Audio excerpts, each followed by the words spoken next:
लाई सम्पूर्ण मेरो साथीहरू मेरो इष्टमित्रहरू सबैलाई नमस्कार छ। अब मेरो ड्रागन फ्रुट यो सालमा नि अब फल्न सुरु गरिरहेको छ। भर्खरै अब फुलहरू फुल्दैछ।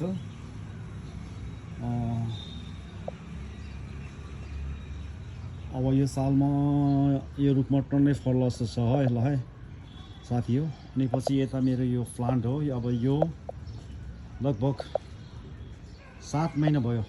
अब यसले ग्रोथ गरेर यो माथिसम्म पुग्यो। अब यसले माथि हाँगाहरू हाल्दैछ।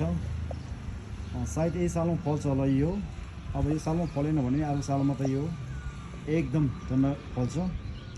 मेरो यहाँ टोटल 15वटा प्लान्ट छ। यो 15वटामा अब यहाँ तपाईँहरूलाई यो छ यो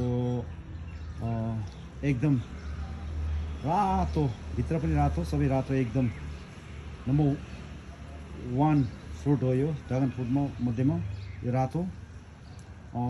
यो एउटा दुईटा तीनटा यो 4वटा यो चाहिँ मेरो रातो एकदम जस्तो बाहिर भित्र पनि एकदम रातो मौरीको मह जस्तो हुन्छ। अनि पछि यतापट्टि आएपछि मेरो फेरि यो छ येलो हो। यो चाहिँ एकदम महँगो छ यो फ्रुट। ड्रागन फ्रुट भन्ने सबभन्दा महँगो येलो। यो चाहिँ अस्ट्रेलियन येलो फ्रुट हो ड्रागनमा। यो पनि एकदम अब लगभग माथि नै धेरै नै फैलिसक्यो। यिनीहरू सबै एकैचोटि लगाएको हो। यो अब 7 महिनामा हुँदैछ। अब यो सालमा नफले नि अर्को सालमा यो यिनीहरू टन्नै फुल्छ। यो 3टा चाहिँ येलो कलरको हो मेरो ड्रागन फ्रुट साथीहरू ल है। भाइसर यस्तोलाई हुर्काउन लागि निकै टाइम लाग्छ। यो चाहिँ अब फेरि ब्ल्याक हो यो चाहिँ यो पनि ब्ल्याक कलरको त राम्रो हुन्छ यो पनि। तर जो रातो र येलो कलरको छ त्यो चाहिँ अलिक गुलियोली यसमा हुँदैन। यो दुईटा बुटा यो हो। अनि यतापट्टिको दुईटा र उताको 3टा यो चाहिँ वाइट हो। यो भित्र पनि एकदमै वाइट हुन्छ, ब्ल्याक र वाइट हुन्छ। यो खाँदाखेरि पनि राम्रै हुन्छ, ठिकै स्विटै हुन्छ। तर जति येलो कलर र रेड कलर छ त्यो रेड छ त्यतिको हुँदैन।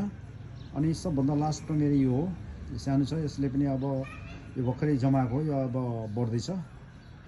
टोटल मेरो ड्रागन फ्रुट टोटल 15वटा मैले लगाएको छु कौसीमा, मेरो घरको माथि कौसीमा हेर्नु साथीहरू यस्तै लगाएको छु। अब यस माथिपट्टि यसलाई छत पनि राखेको छु यसलाई, किनभने असिनाले आउँदाखेरि असिनाले यसको मुनाहरू एकदम कलिलो हुन्छ, यसलाई जोगाउन लागि यसरी लगाएको छु ल साथी हो। तपाईँहरूलाई पहिला पनि मैले अपडेट गरेको थियो। त्यतिखेर सानो थियो भर्खर लगाउँदाखेरि 1-2 महिनाको थियो। अहिले यो लगभग 7 महिना भयो। अब यसले माथिबाट पुरा हाँगाहरू हालेको छ। यस्तरी हाँगा हालेपछि यसले माथि तपाईँहरू टुप्पोमा गएपछि काटिदिएपछि यसले धेरै हाँगा लिन्छ।